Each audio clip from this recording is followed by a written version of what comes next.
otra computadora porque mi computadora que uso todavía está iniciándose. No sé, creo que se desactualizó, pero espero tenga porque esta es más viejita que la otra. Pero definitivamente sí ya mensaje de que me urge otra. Pero bueno, vamos a continuar. Entonces nos faltaba revisar a los de los receptores para opioides, de los que eso ya les mencionaron ahorita. La naloxona y la naltrexona son de los más empleados y pues ya los habíamos revisado ayer. En el caso de la naloxona, para el tratamiento por intoxicación con opioides, se utiliza en dosis iniciales de 0.2 a 2 miligramos por vía intravenosa, y en el caso de la naltrexona de 25 a 50 miligramos por vía oral. Pues en el caso cuando hay una intoxicación aguda, pues se prefiere intravenosa y se utiliza preferentemente la naloxona.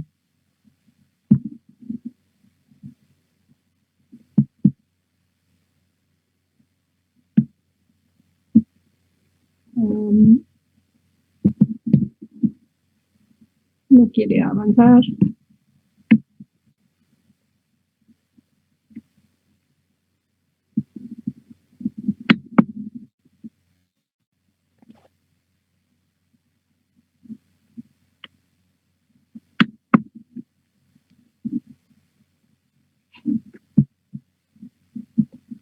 Entonces, como habíamos visto, estos fármacos son antagonistas competitivos de los receptores mu, tienen la misma afinidad que los agonistas. Esa es la ventaja que tienen estos antagonistas, que pueden, compiten con la misma afinidad, y el uso principal pues es contra sobredosis de morfina, de heroína, de codeína, que son los principales opioides de los que se abusa, y de otras sustancias de abuso que pues incluso ya se los mencionaron ahorita.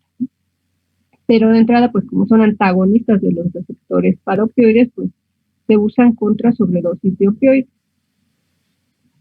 Son antagonistas de los agonistas en los receptores mu.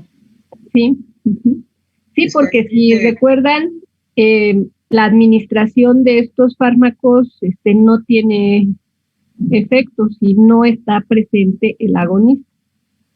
Sí, es que la viñeta dice antagonistas competitivos de los receptores.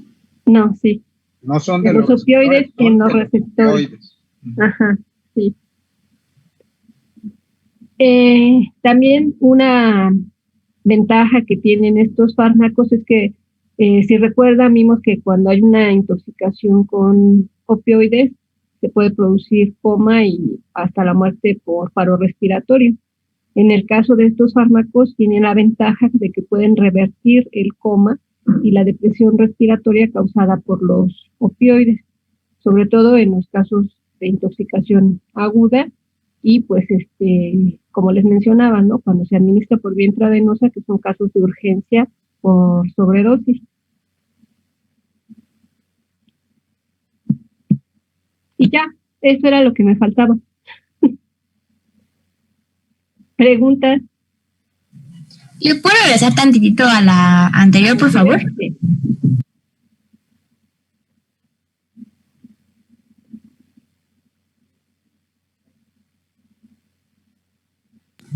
Muchas gracias.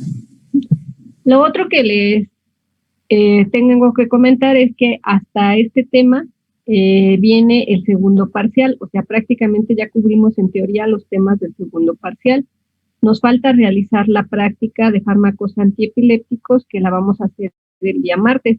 A más tardar mañana les subo la práctica porque le estamos haciendo unos ajustes, pero el día martes hacemos la práctica y entonces ya nada más nos quedaría pendiente el seminario y ya tendríamos los temas completos para realizar el segundo parcial. Como ya empezamos con las exposiciones, recuerden que les dijimos que de las exposiciones no vamos a hacer examen. De hecho, vamos a estar haciendo los Sócrates para evaluación continua. pero no vamos a hacer un examen parcial propiamente de esos temas porque su presentación les va a contar como el examen parcial. Entonces, pues ya nada más nos falta hacer la práctica y el seminario para que podamos hacer el segundo parcial, que son los temas que revisamos de central hasta que es el de analgésicos opioides. ¿De acuerdo?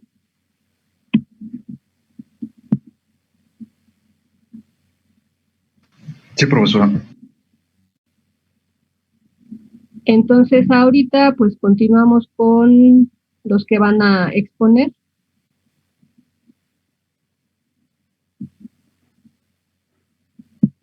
Pero si alcanzamos, maestra, ¿sí cree? No importa que no terminen. O hasta donde quedemos. Hasta donde queden, porque son 2 sustancias, ¿no? Entonces podemos revisar aunque sea una. Ah, bueno. Profesora, una pregunta. ¿Cuándo es el examen parcial? No tengo el calendario a la mano, está en mi otra computadora, pero tenemos que hacer el seminario el martes y entre jueves y viernes, hacemos la práctica el martes y entre jueves y viernes hacemos el seminario. Y ya les damos fecha de examen la próxima semana. Ok, profe, gracias. Profesora, pero si hacemos el seminario entre el jueves y el viernes, ¿las fechas de las exposiciones no se mueven también?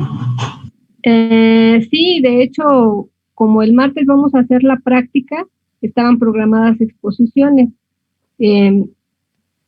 Tal vez si no terminamos ahorita terminemos esta presentación y hacemos la práctica y ya continuamos.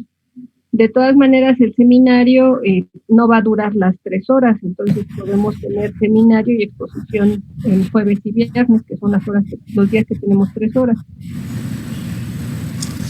Entonces, lo que les dijimos desde ayer es que tienen que tener sus presentaciones listas y considerando que ya sabían qué fecha tenían, pues a la vez se van a ir recorriendo un poco, pero ya las tienen que tener listas para que, así como ahorita que nos quede algo de tiempo, puedan empezar a exponer y vayamos recuperando tiempo. Gracias, profesora. Ahora sí ya no hay más preguntas, continuamos. Adelante, chicos. Bueno, pues buenas tardes. Mi compañero Alan y yo, Alexia, les vamos a presentar acerca de la farmacología de la adicción de la cocaína y los opioides.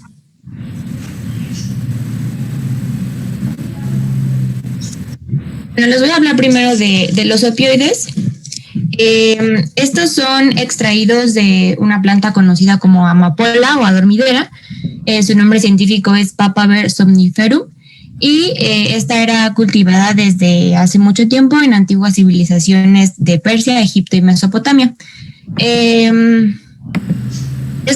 Los opioides son alcaloides que son extraídos del opio, que es el látex que se obtiene de la vaina de la amapola.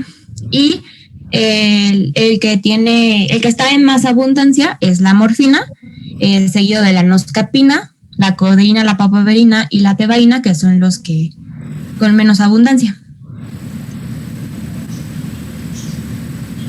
Y bueno, un opioide va a ser toda aquella sustancia, ya sea endógena o exógena, natural u obtenida de manera sintética, que va a tener propiedades similares a las de la morfina y que se van a unir a uno o más receptores opioides.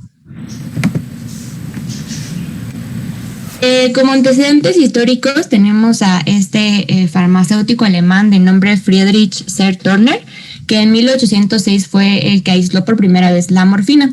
Y en un inicio él llamó a la morfina Principium somniferum opi, pero ya después le puso este nombre de morfina en honor al dios griego del sueño.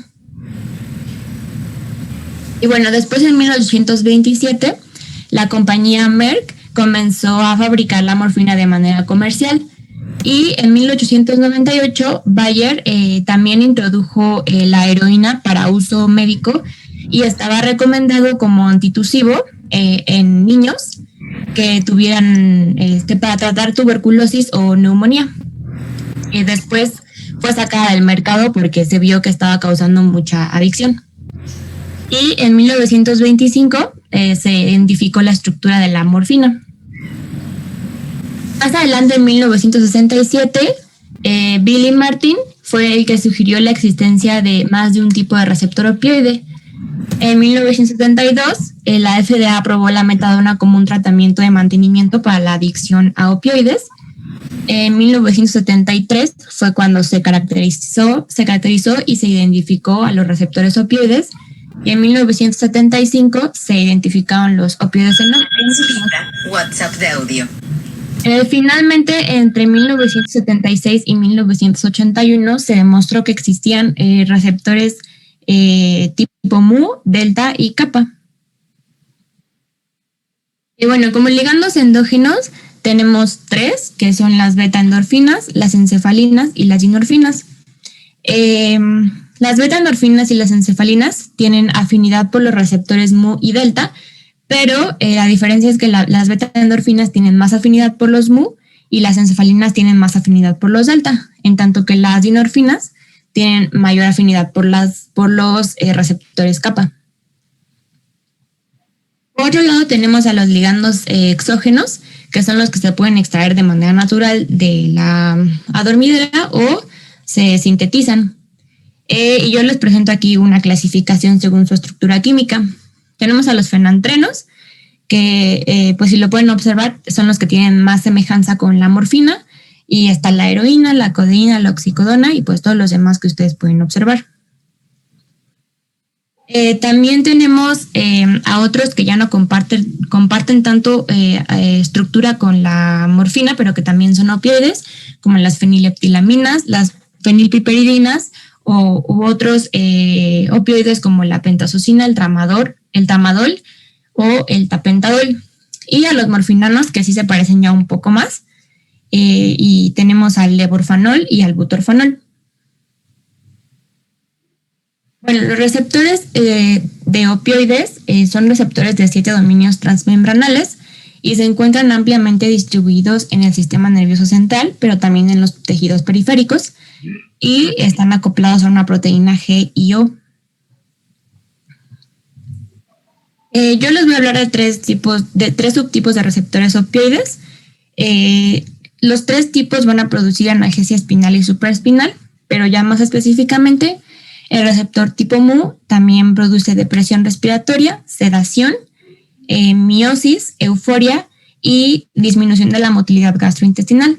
El receptor kappa produce sedación, miosis, diuresis, depresión y depresión respiratoria leve.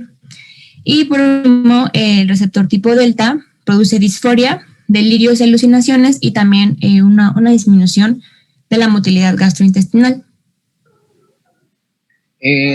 Regresa, por favor. ¿No te equivocarías que el segundo es el delta y el último es el kappa? Porque el que produce disforia clásicamente es el kappa. Es el kappa. No. Sí, es cierto. Sí, están al revés. Sí, perdón, es al revés. Bueno.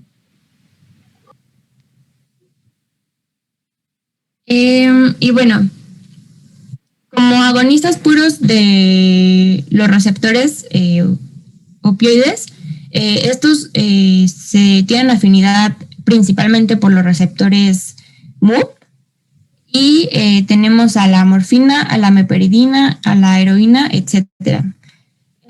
Un agonista parcial es la buprenorfina.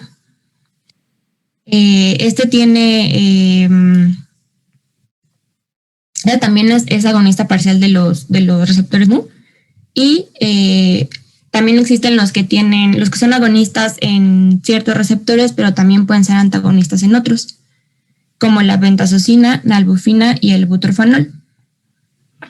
Los antagonistas, que son los que comentaba hace un momento la profesora, como la naloxona o la naltrexona, y opioides que también pueden tener actividad en los receptores opioides, pero que tienen también otro tipo de mecanismos, como son el tramadol, que actúa en el sistema serotonérgico, y el tapentadol, que actúa en el sistema noradrenérgico. Sistema serotonérgico. Ay, sí, perdón.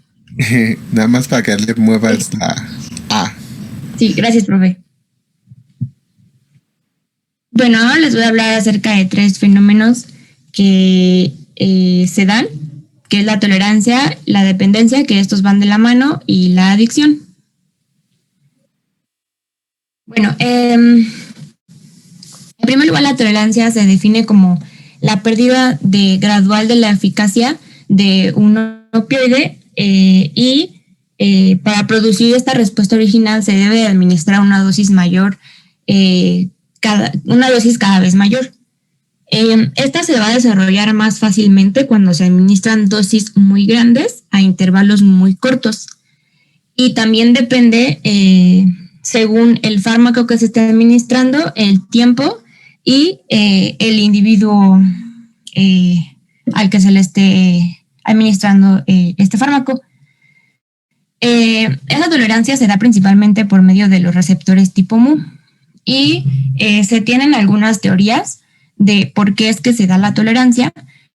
Yo aquí les voy a hablar de 2 de ellas. Una es los cambios a nivel de receptores, en el que se dan la desensibilización e internalización del receptor. La profesora ya nos había comentado que su mecanismo de acción, que es cuando el opioide se une a su receptor, esto va a causar un cambio conformacional en el que las subunidades alfa y beta gamma se van a disociar.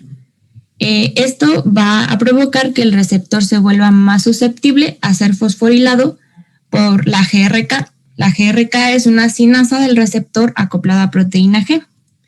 Una vez fosforilado, la beta-arrestina, que es una proteína, se va a unir y esto va a promover la internalización del receptor y su posterior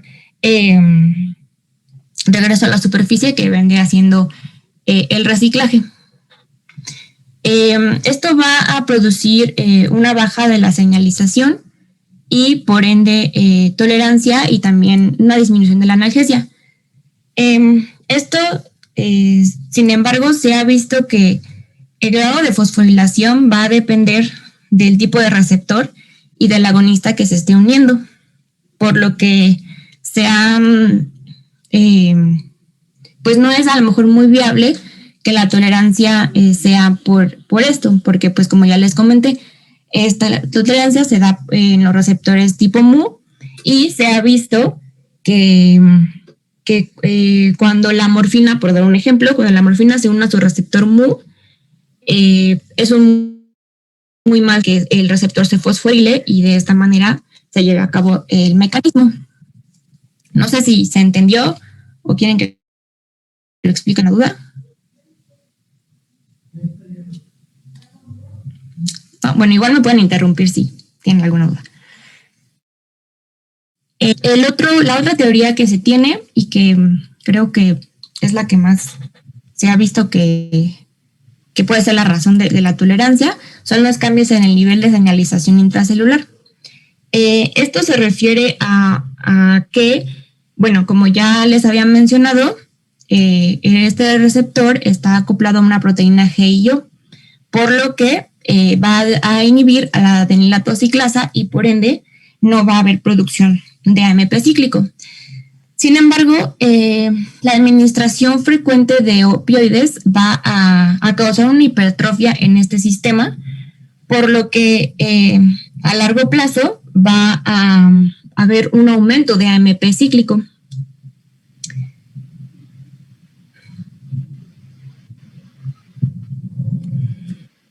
La tolerancia se puede también dar sobre los efectos que causan los opioides.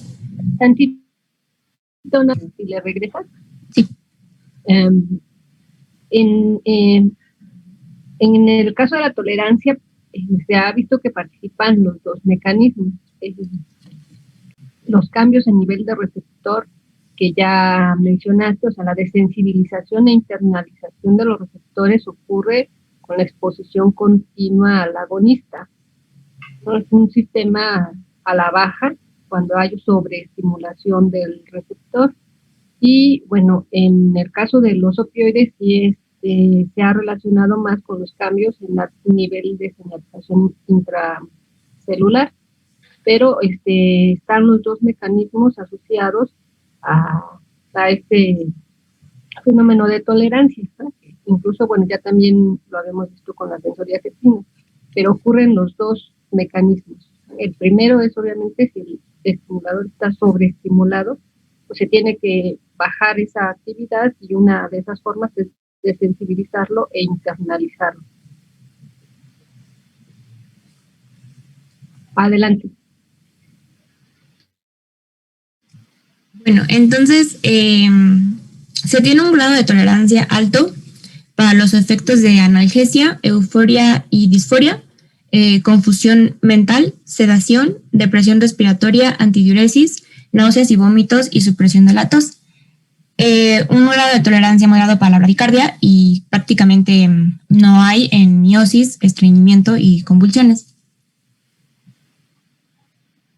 Bueno, como ya les había mencionado, aunque aquí se los puse aparte, recordemos que la dependencia y la tolerancia se desarrollan en paralelo. En la dependencia se presenta un síndrome de abstinencia cuando se suspende el medicamento de forma... ¿cómo fue la palabra? Abrupta, aguda. Ajá, sí, de forma abrupta, o cuando también se administra un antagonista. Aquí yo les puse esta gráfica para que podamos observar esto que les decía de el aumento de AMP cíclico. Si se dan cuenta, ya cuando hay una dependencia, los niveles de AMP cíclico aumentaron, pero cuando nosotros retiramos este fármaco opioide... ¿No tienes la posibilidad de apuntar al sitio donde deben de ver? Sí, aquí.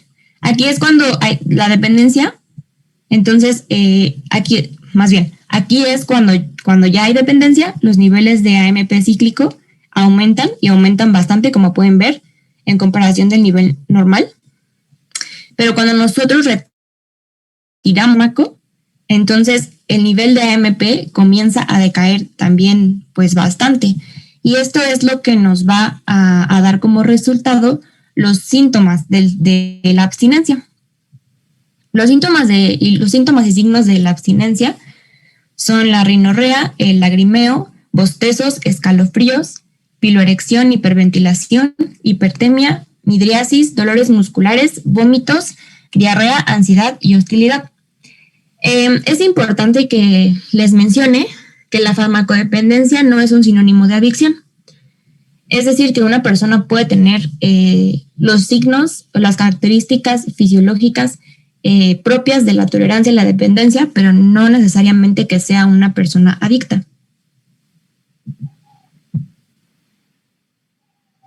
Bueno, y ya como tal, hablando de la adicción es una enfermedad primaria y crónica de recompensa cerebral, motivación, memoria y circuitos relacionados.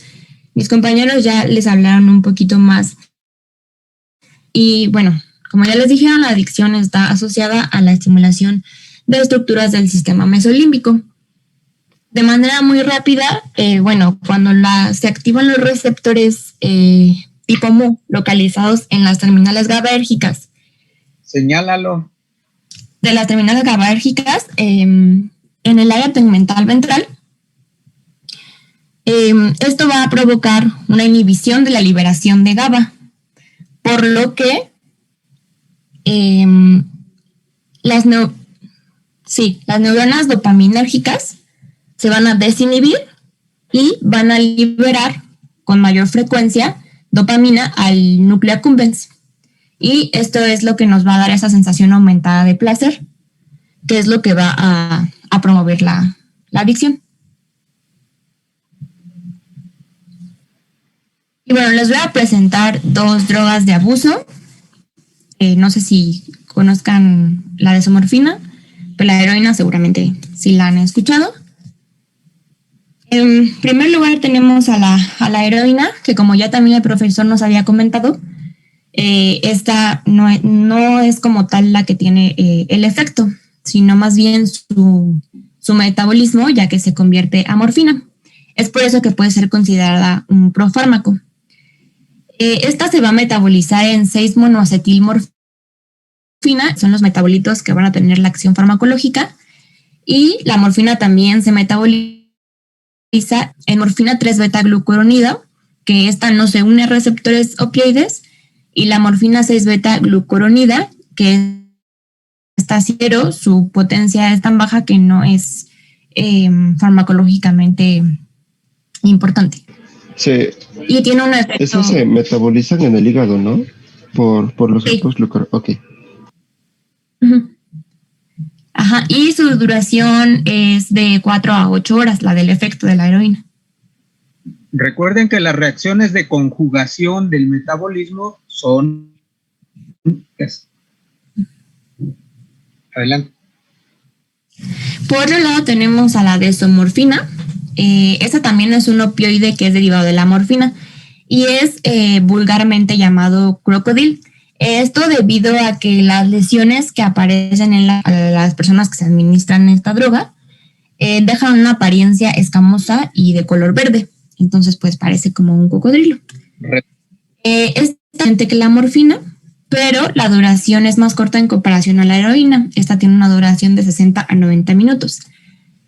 La síntesis química que yo les presento aquí es más bien casera.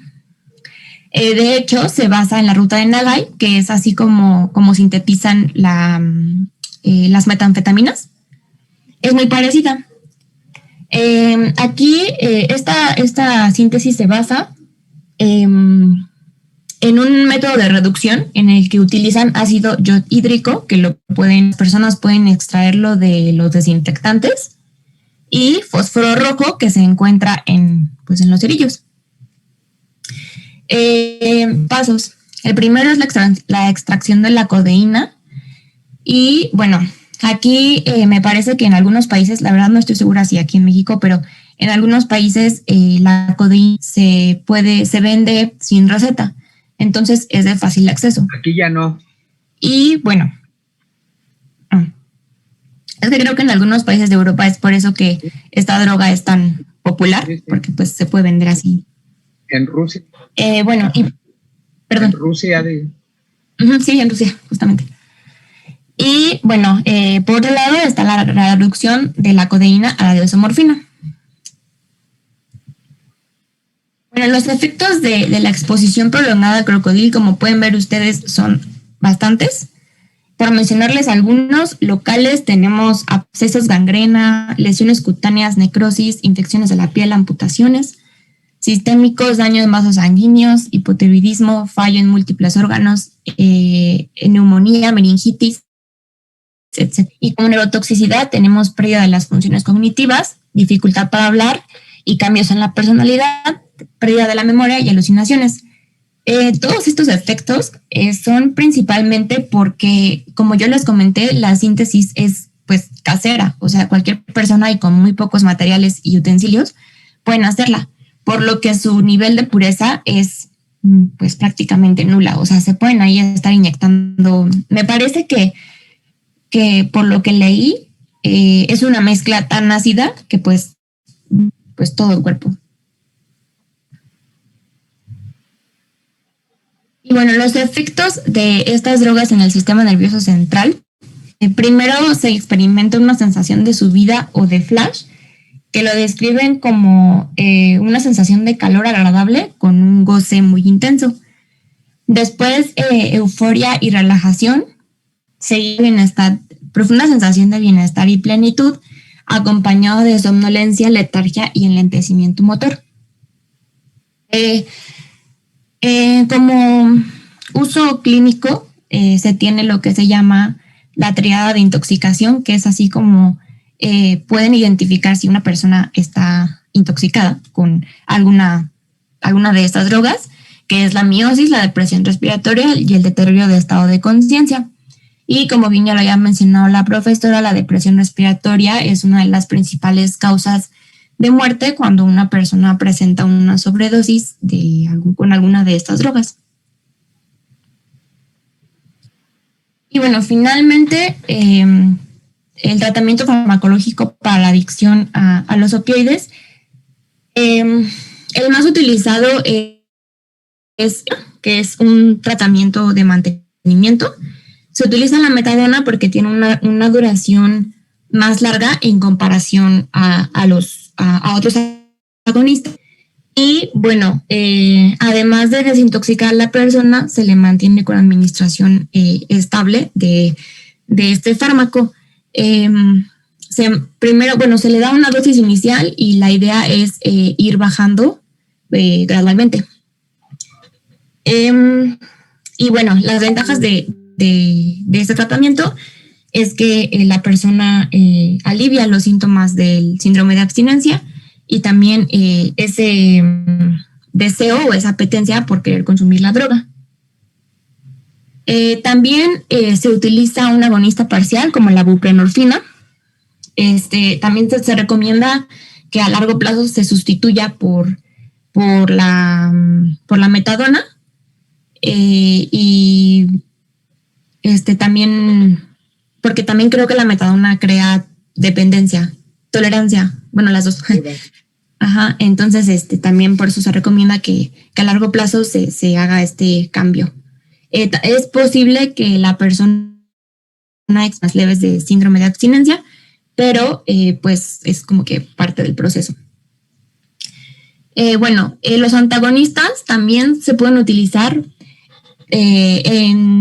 siempre y cuando la persona o el paciente ya haya tenido una desintoxicación que haya sido médicamente supervisada o que la persona no lleve tanto tiempo con la adicción a la droga.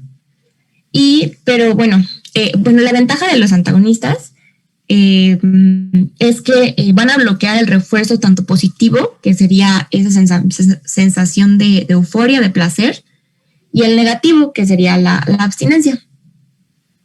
Y esto pues va a ayudar a que la conducta, a quitar esa conducta de que la persona quiera estarse autoadministrando la droga. Y también son muy útiles cuando se utilizan como tratamiento para la intoxicación por opioides.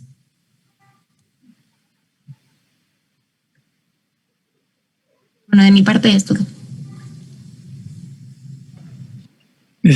¿Quieren que sí, hasta donde llegue, profes? Primero, ¿tienen preguntas del tema anterior? Sí, yo mencionaste algún antagonista, es que no recuerdo. Bueno, no sé si escuché bien o no. Un ejemplo, pues. Sí. Mencioné a la... Regresa a la diapositiva. Sí, no lo dije. Sí, perdón. Ay. No puedo. Ajá. Aquí es la naltrexona. Perdón, no lo dije. De hecho, ni siquiera no lo dijiste aquí, pero regresa a una diapositiva. La tablita, sí. Que estaban los nombres, ¿no? Sí, aquí está. Sí, son la naloxona y la naltrexona. La que puse acá, en la diapositiva, es la naltrexona. Esta. Ok, gracias. Supongo que el tratamiento también puede ser conductual, ¿no? Sí, sin duda. Sí, y el apoyo psicológico también es muy importante. Bueno, si se fijan aquí en el tratamiento, como lo mencionó su compañera, y como vimos la clase pasada, se quitan los agonistas que son más afines a los receptores y se inicia el tratamiento con los agonistas parciales y después la retirada es gradual hasta llegar a los antagonistas, porque al administrar un antagonista prácticamente se lleva al paciente al estado de abstinencia y obviamente tiene todos los síntomas de demencia en forma exagerada y pues no es conveniente porque eso hace que menos desee retirar el tratamiento. Entonces, por eso la estrategia para tratar la adicción es sustituir un agonista que tiene una alta afinidad por los receptores, primero por un agonista parcial y después ya por el antagonista. Bueno, la metadona es un agonista completo, solo que es menos potente que las drogas de abuso. Y además, la otra ventaja es que la duración de su efecto es mayor. Entonces, eso hace que el individuo tenga menos compulsión por la búsqueda de la droga. Sí, luego ya se da la buprenorfina y luego ya la naloxona. Porque si no se puede pues retirar de manera brusca el fármaco al que es adicto, la morfina, la heroína, porque sí tiene el síndrome de abstinencia pues, a todo lo que da. ¿Alguna otra pregunta? ¿Dudas?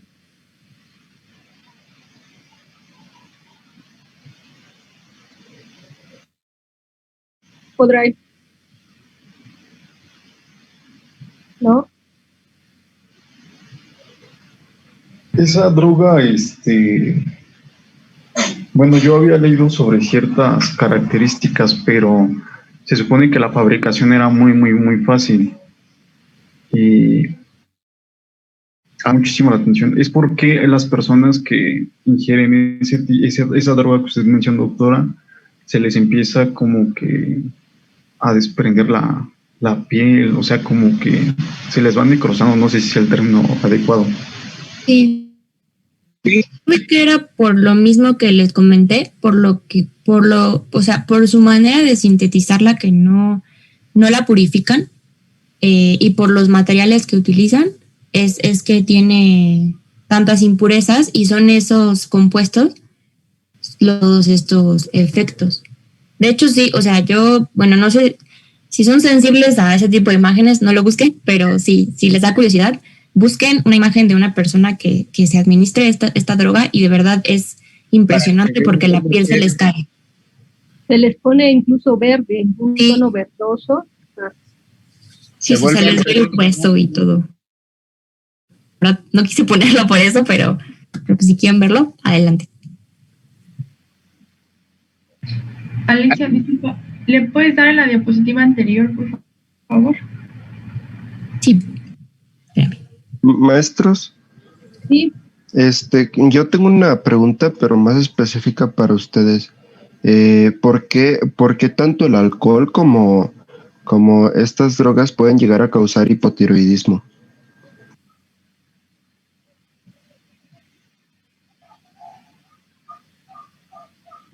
Porque pueden afectar tanto a nivel del sistema nervioso central. Bueno, ya saben que para que haya producción adecuada de hormonas tiroideas, es importante que funcione de manera correcta todo el eje hipotálamo, hipófisis, glándula tiroides. Estos compuestos, todos los que vamos a revisar como drogas de abuso, en el sistema nervioso central, y al actuar en el sistema nervioso central, ahora por ejemplo se han concentrado en el circuito de el placer, el circuito de la adicción, pero también tanto en la presentación anterior como esta, se ha visto que no solo actúan sobre el circuito de la adicción, por ejemplo, inhiben a las neuronas GABAérgicas, pero neuronas GABAérgicas las encontramos en todo el sistema nervioso central. Así que estas drogas, sobre todo, fíjense bien, es muy importante. El hipotiroidismo no es porque una persona alcohol una vez o 3 veces, no. Como se trata de consumo crónico de estos fármacos, con el paso del tiempo se va deteriorando el funcionamiento del eje hipotálamo, hipófisis, tiroides. Por esa razón es que finalmente toda actividad de drogadicción, pues no solo produce deterioro de las hormonas tiroideas, sobresale a lo mejor porque les enseñaron que es un sistema muy importante para el mantenimiento de la homeostasis en el organismo, pero no solo se altera la glándula tiroides, ustedes vieron toda clase de alteraciones con el consumo crónico, abusivo de estos fármacos.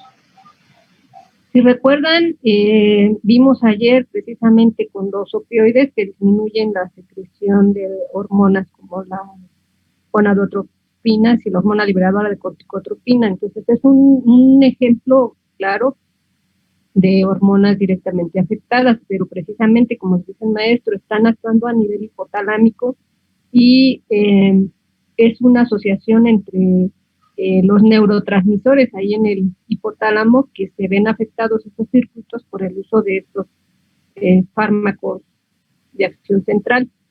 Entonces, no solamente, por ejemplo, en el caso de los opioides, se alteran las hormonas que les dije, ¿no? Hay hiperprolactinemia, hay aumento de la hormona de crecimiento, hay disminución de la hormona liberadora de gonadotropinas, disminución de la hormona liberadora de corticotropina, y con ello todas las demás. Entonces hay una descompensación también hormonal.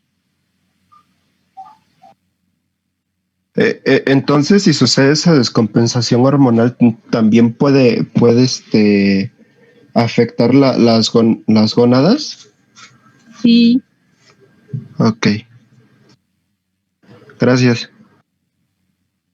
Si no hay estimulación por parte de las hormonas estimulantes y hormona luteinizante, pues se atrofian los órganos sexuales. De hecho, en una de las exposiciones, en la pasada, en uno de los efectos a nivel hormonal, hablaban del hipogonadismo, disminución del tamaño, atrofia testicular específicamente en hombres. Pero entonces, estamos hablando de la adicción a alcohol. Sí, pero entonces, si todas estas drogas de abuso como actúan en el hipotálamo, todas estas drogas pueden llegar a conducir a un hipotiroidismo y afectar como tal todas las hormonas del cuerpo. Sí, a todas. Fíjate, nada más con en el caso de los opioides, bajar los niveles de hormona liberadora de corticotropina es una disminución en los niveles de cortisol. Entonces, igual que las hormonas tiroideas, tiene influencia en todo el organismo. Y cuando entre las hormonas tiroideas, el cortisol, la hormona de crecimiento y las hormonas sexuales, todas están relacionadas. Es una funcionalidad complementaria entre todas las hormonas. El cortisol estimula síntesis de receptores, la tiroideas estimula síntesis de receptores. Entonces, para que actúen otras hormonas, se necesitan estas hormonas. Entonces, no es solamente que no haya hormonas tiroideas y ya se observa el efecto, o que no haya cortisol y no se observa el efecto, sino que es un daño precisamente porque actúan en todo el organismo a nivel generalizado. Ok, muchas gracias. Yo tengo una pregunta. ¿Sí? Bueno, había mencionado mi compañera que la heroína se metaboliza a morfina y esta es la que hace. Entonces, ¿cuál es la diferencia de administrar heroína y no administrarse directamente la morfina? Por el tiempo, bueno, les dijo que era se consideraba incluso un profármaco. ¿Recuerdan cuando el maestro les dio benzodiazepinas y había benzodiazepinas que se metabolizaban en compuestos intermediarios que todavía tenían acción y esos otra vez a su vez en otro que tuviera acción y eso prolonga el efecto de acción de las benzodiazepinas a diferencia de las benzodiazepina corta que prácticamente las administran y se metabolizan y se eliminan? Un profármaco tiene esa ventaja contra los que son fármacos que se metabolizan en un solo paso. Al metabolizarse, va perdiendo los grupos acetilo, primero uno, por eso la desacetilmorfina y luego la morfina, pero estas moléculas también tienen cierta afinidad por el receptor, entonces tanto la desacetilmorfina como la morfina pueden actuar y entonces esto prolonga la actividad de la heroína. Entonces la heroína tiene el mismo efecto que la morfina, pero con un efecto más prolongado, pero es lo mismo. Sí. Exacto. Y bueno, si recuerdan la tablita que vimos ayer, es la heroína 3 a 4 veces más potente que la morfina, entonces no es mucho comparado con el subentanilo, por ejemplo, ¿no? Pero sí es esa ventaja que tiene porque al metabolizarse, pues produce metabolitos que siguen siendo activos. Profesora, y aparte, bueno, no sé si también contribuya pero igual porque está diacetilada, tiene una mayor liposolubilidad, ¿no? Creo que también ayer incluso lo mencionó, y pues la entrada al sistema nervioso central pues se facilita más. Sí. Uh-huh. De hecho, estos fármacos todos pueden entrar por difusión, porque son solubles, atraviesan la barrera hematoencefálica, se pueden distribuir en el cerebro por eso, porque atraviesan sin problema la barrera hematoencefálica, e incluso algunos utilizan algunos transportadores que pues engañan y pueden transportar al fármaco dentro del sistema nervioso central, pero todos estos tienen la característica de que penetran, atraviesan la barrera hematoencefálica. Gracias. ¿Alguna otra pregunta?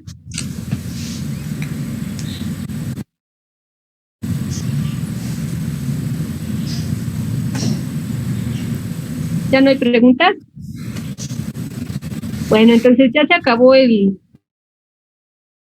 tiempo. Vamos a continuar la próxima semana. Así como les decía, ¿no?